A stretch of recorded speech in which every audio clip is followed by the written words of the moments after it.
Packers, Cowboys, wild card game this Sunday at 4:25. The 9th time that these two franchises will meet up against each other in the postseason. But before I get into that, I briefly have to go over the season as a whole with none other than Jordan Love under center in his first season with the Packers, far exceeding anybody's expectations in my mind. Going into this year with the youngest wide receiver core in the league, young pieces on defense, overall the youngest team in the league with a weighted average age of 25 years old. This was going to be a trial and error season. See if we even have a quarterback. See what we got in Jordan Love, since the sample size was too small to begin with. We needed to see a full season under center. And let's see if he fits in with LaFleur. Let's see if he's got the intangibles. Let's see what he learned under Aaron Rodgers. Boom. He comes out and he has 32 passing touchdowns on the season. He finishes with 32 passing touchdowns on the season, good for the third most in the league.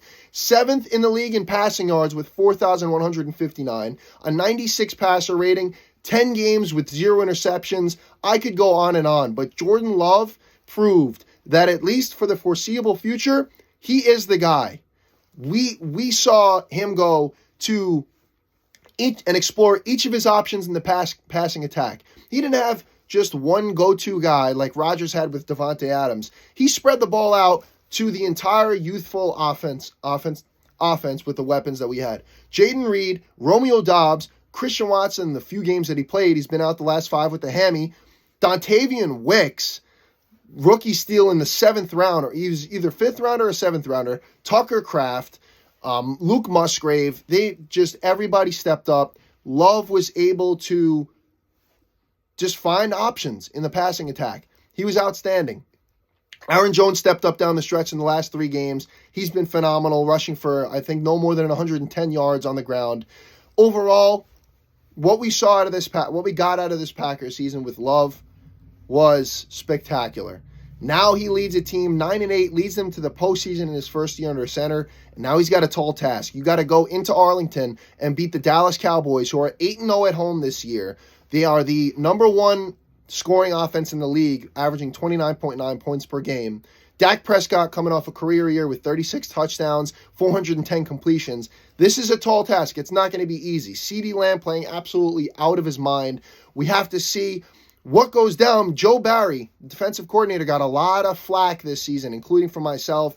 A lot of fans were calling for his head to be fired. He picked it up against Minnesota and the Bears, the 2 biggest games of the season. He dialed up a great game against the Bears, specifically this past Sunday. Let's see what we get out of him. But all I know is we need to get pressure on Dak Prescott. Rashawn Gary's got to get in there. Preston Smith, the rookie Luka Van Ness, got to be firing on all cylinders. Jair Alexander versus CeeDee Lamb is probably the biggest matchup of the game. We'll see what we get out of that. That's going to be a battle and a half. Ultimately, it's going to be about getting pressure on Dak and not turning the football over, which Jordan Love has done a great job of for a majority of the season. So let's see what we can get out of it. I say if the Packers go in there, play turnover-free football, and can get to Dak Prescott, which is easier said than done, the Packers will take this game and defeat the Dallas Cowboys, I'd say by a score of 24-21. I think it's going to be very close.